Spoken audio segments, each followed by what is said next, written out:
mag-abroad. Akala ko sa abroad makukuha ko yung mga pangarap sa buhay. Hindi pala. Niposte ko ng bahay, hindi ko po naitayo. Samantalang sa global, sa maikling panahon lang, nakuha ko po yung pangarap ko.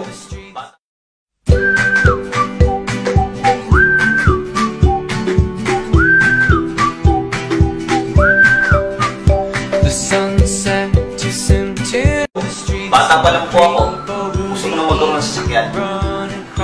Yes, grabe! Dati akong OFW ngayon. Ito na, pangalawang sasakyan na namin to. Mag-asawa namin ginagawa to. Kaya kung dito, huwag ka na mag-isip. Sama-sama tulong-tulong to. At sigurado akong makukuha sa mga pangarap ko sa buhay. Yes, Facebook lang. Grabe, kung marunong ka mag-Facebook, kaya-kaya mo rin to. Kami, nagawa namin. Pang second car na namin to ngayon. Kaya power, grabe. Gusto ko lang magpunta sa iba't ibang bansa. Nakuha ko po.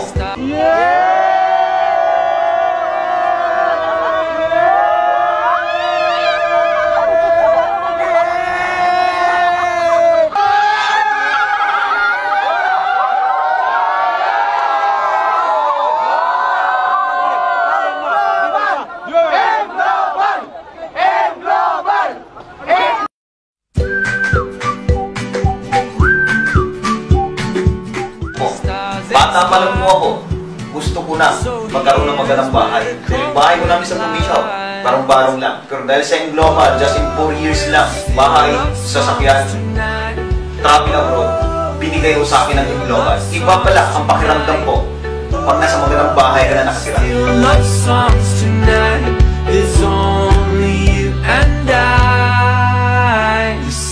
Maraming pangarap ng mga lalaki ang magkaroon ng sariling sasakyan.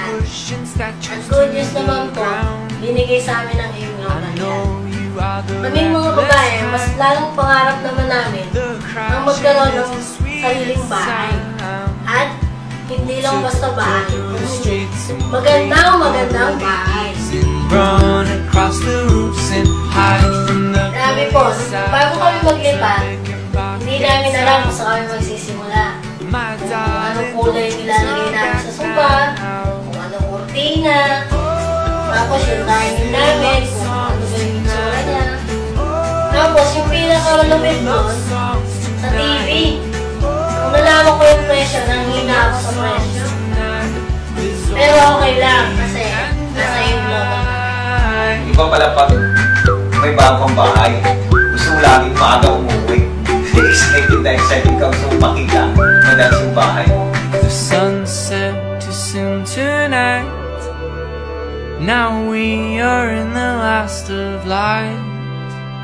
There's only you and I. Espiritu Santo, Amen.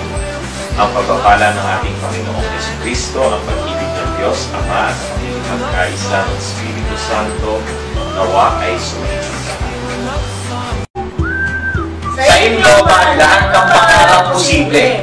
Salamat Global! Power! Grabe!